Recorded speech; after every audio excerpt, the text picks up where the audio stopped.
Okay, so now that we've got everything set up, let's start the exercise. So please put the scope in.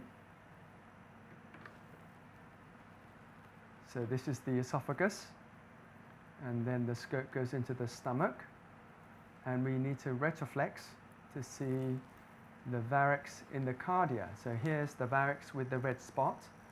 At first, what I would suggest as an exercise is to retroflex and then go back to forward view.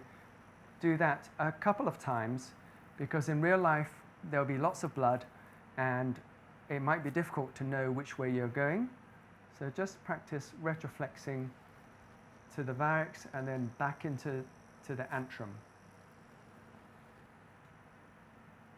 Okay. So now that we're happy with that, let's put the needle in.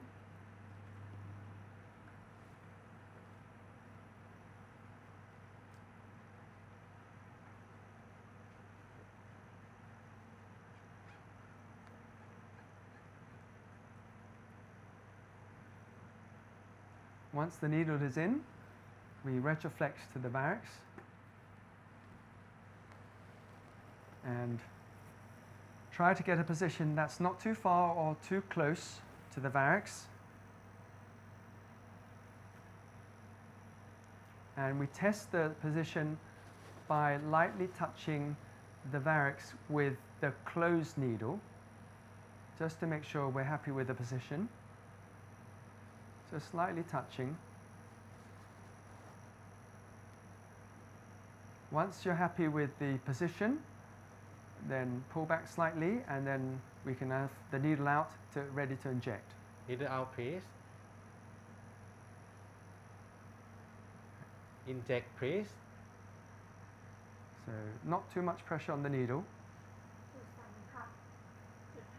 Okay, so the nurse calls out the volume that's injected. First is the glue, and then lipoidal flush.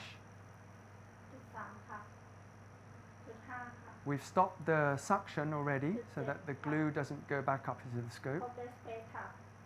So dead space has been flushed, so we want to pull out as it's being flushed. The flushing continues. We don't pull the needle into the scope, but we do pull the needle in. Needle back, please. And then we reverse the scope to the forward position and pull out. Our practice is to pull out the whole scope with the needle, with the sheath outside.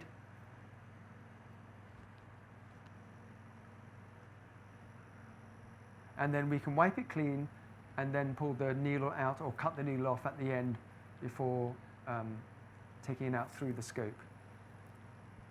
Just do some suction, please, nurse, so that the fluid doesn't drip out onto the model.